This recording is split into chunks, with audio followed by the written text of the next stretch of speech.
This conference will now be recorded. All right, good morning, everybody. We are here today at the June meeting of the Enforcement Oversight Committee. Today's date is June 12th, 2024. The time now is 9:03 a.m. Stephanie, let's go ahead and verify our quorum for the meeting. All right. Jeff? Present. Annie?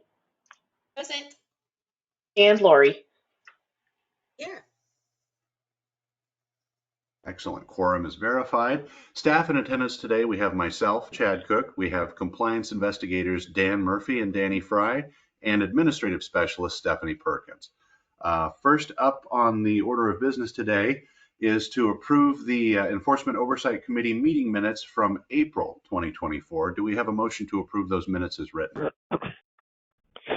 All motion to approve. Second. Okay. Was that Lori with the Jeff? second? Either one. Okay. Both of us seconded. Fair enough. Let's just do a real quick roll vote for clarity. Okay. Jeff? Yes. Annie? Yes. And Lori? Yes. All right, minutes are approved. And without further ado, I'm going to go ahead and pass the meeting over to Danny. She's got a couple of cases to talk to you folks about today. Good morning. I want to do the case I want to talk about this morning is actually something a little bit different, twist to what we had normally done in the past. This is kind of an unusual case involving a property that was developed in Hood River, a fairly somewhat unusual commercial building being built in an area that they've been attempting to redevelop for some time. And it involved a tax appeal case with the Hood River County Assessor's Department. And it involved two appraisers working on this in the same company on the one case. And the way that the county assessor who filed the complaint structured his allegation report, we found it necessary to indicate the alleged violations were filed against both appraisers because both of them signed the certification in the reports, taking full responsibility for the entire report, obviously. Even though there was a kind of a lead appraiser and an associate appraiser kind of actual working relationship, they both took responsibility for everything. So it kind of made sense to us to say, well, yeah, they're named separately in allegation reports, and he did file separate allegation reports against the appraisers. But everything is going to be the same in each response. The appraisal report, they both signed one report. They didn't each issue a report of their own. The work file is a combined work file. All of those kinds of things were very, very similar, down to the appraiser's written responses. The basic difference between the two responses was the one who functioned primarily is let's call him the lead appraiser, said, I did such and such, I looked at the house, or I looked at this, or whatever. And the other one said, well, so-and-so looked at it, but I read it, those kinds of things. So they were corroborating reports and comments. So there was nothing that one of them said something totally different than the other. Why spend our time and effort doing two separate investigations when we could combine them into one? And so that's what we've done here to try to get through the investigation more quickly and get on to the next case instead of really kind of burning the second one just because it was a second case filing. Okay, so that's why it's a little bit different than how we presented it. Everything else is pretty standard. I'd be happy to answer questions if you have some, but I think I would have used the term straightforward, Chad, instead of riveting, but I tried to make it pretty straightforward. It is a bit complicated at times because of the nature of the property and the nature of the tax appeal process. That's a, you know, you find that when you're dealing with some tax appeal cases, they tend to take longer, especially in Oregon, where they have a fairly robust negotiations and attempted settlements period, where they try to resolve the case instead of actually taking them all the way to trial. And so some of the dates may seem a little bit longer than we don't typically see in appraisals.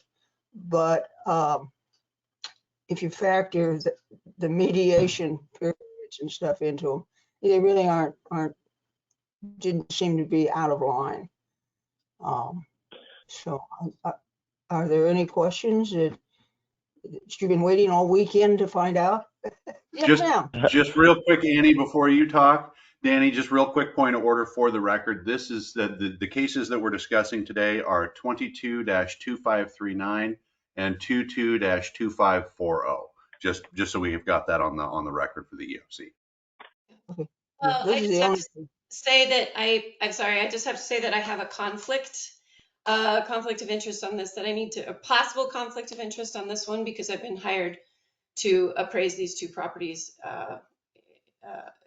So I have to announce that I have a possible conflict. So I will be, is it Chad? Is it recusing myself or abstaining?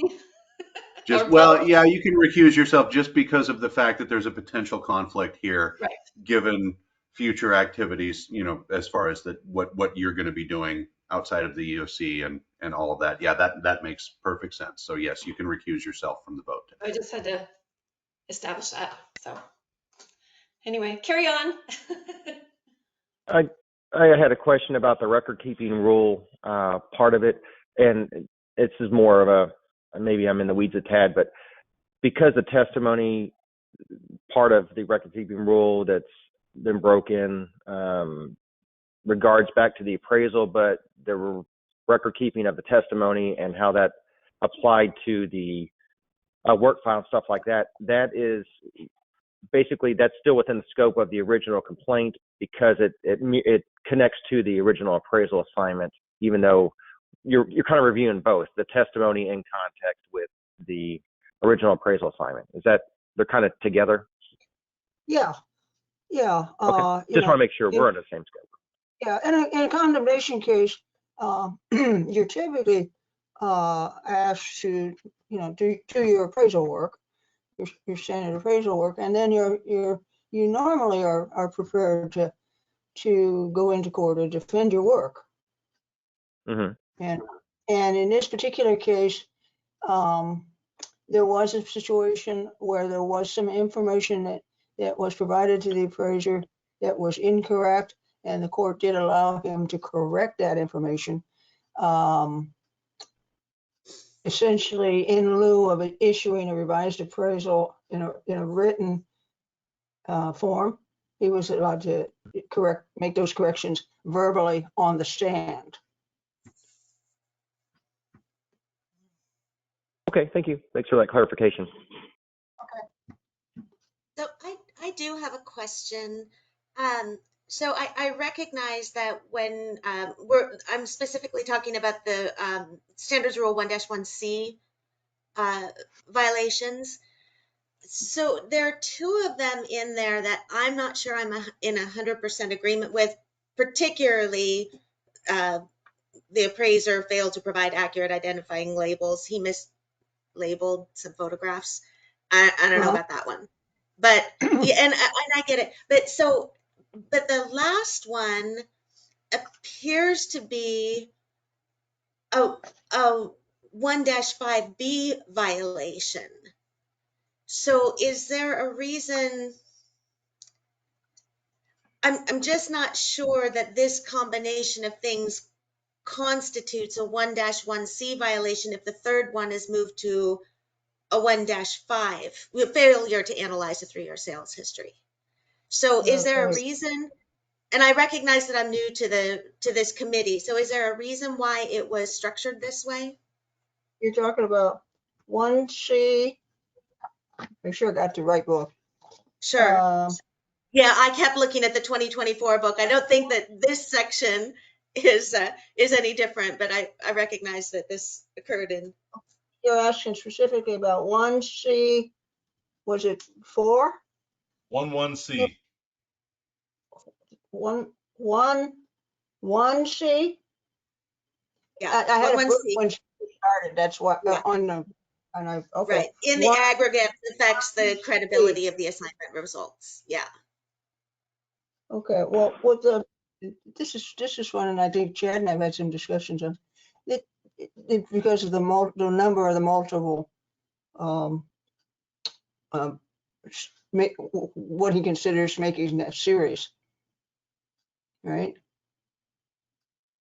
And I'm sorry, Danny. I believe also, correct me if I'm wrong, Danny, did the appraiser, one of Yeah. or both, correct, or I'm not sure which one was on the stand.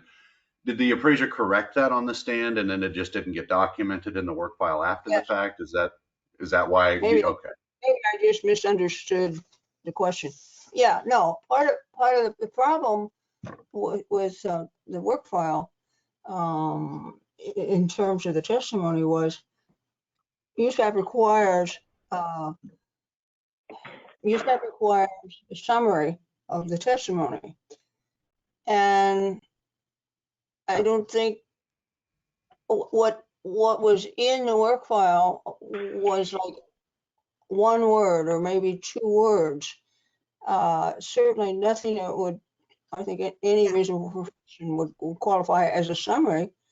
And so I don't mean to interrupt, Danny, but yes, I'm completely in agreement with you on the record keeping rule issues. Okay. I was talking about the standard rule 1-1C violations where the Right. appraiser And what I was misidentified. saying is I think the reason that it was in 11C as opposed to the 15 being the specific issue that relates to disclosure of sales Yeah. history and analysis of prior transfers was that because it was corrected on the stand, it wasn't necessarily It just wasn't in the work affecting file. the credibility, right? So rather than it being a 1-5 because it was verbally corrected later on after Okay, the that fact. part I Now missed. Thank you, it's just Chad. it right. Does that make sense? I think Yep, it certainly that's does. I didn't write the report, but based on what I read, I think that's why it was there. And I apologize. I was not catching everything you said leading into the questions, so I was misunderstanding the questions. Yeah, no, thank you both. That completely answers my question. Thank you. Okay. Any other questions or comments? You don't necessarily have to be questions. Okay. Then I think we normally go into the list of violations to talk about. Correct. There aren't a lot of them, and they're pretty much things that we see unfortunately, quite typically. The first one is record keeping rule. Before I call it out, Chad, since Annie did recuse herself, am I going to be calling her out as well in these, or not We can calling out do her that name? just so there's an audio record of the voting process. But yeah, knowing that there's really realistically going to be 2 voting members this time around. But yeah, if we want to just go through the roll of, call that roll, and Annie, you can just say recuse. when it comes to your turn. That's fine. And that'll just be a more complete audio record rather than skipping over her name, if that makes Okay, sense. perfect. Yeah, just wanted to double check before we got started. Sorry, go ahead, Danny. Record keeping rule. All right. Jeff, Yes. Annie, Recuse? Lori, Yes. Standards rule 1-1C. Jeff, Yes. Annie, Recuse? Lori, Yes. And standard rules. Standard rule 2-2A 5. Jeff, Yes. Annie, Recuse? Lori, Yes. And then OAR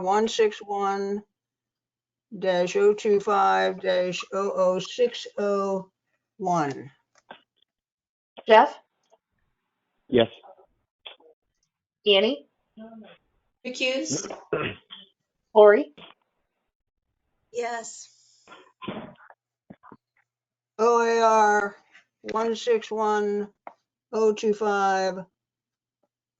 161-025-00607.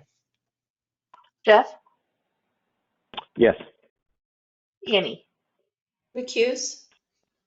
Lori, Yes. OAR 161-025-00609. Jeff, Yes. Annie, Recuse? Lori, Yes.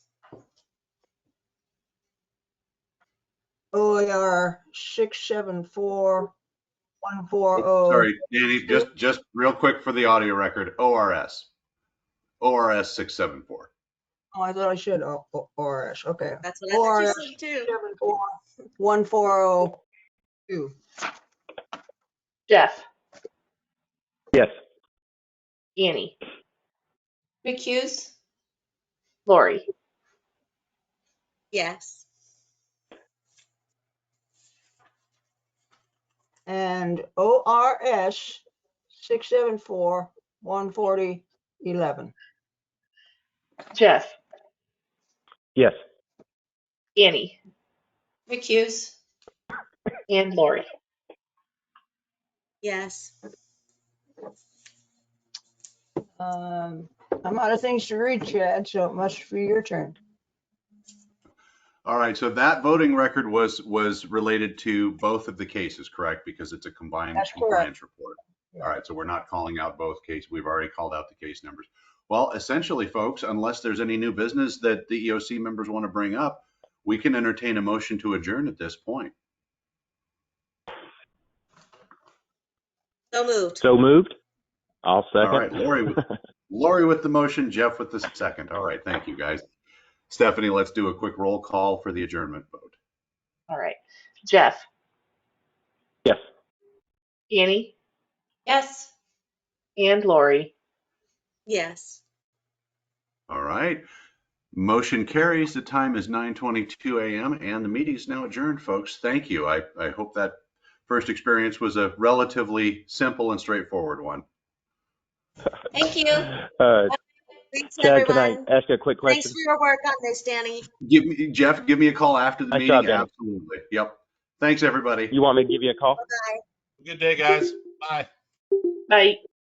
Chad, you want me to call you?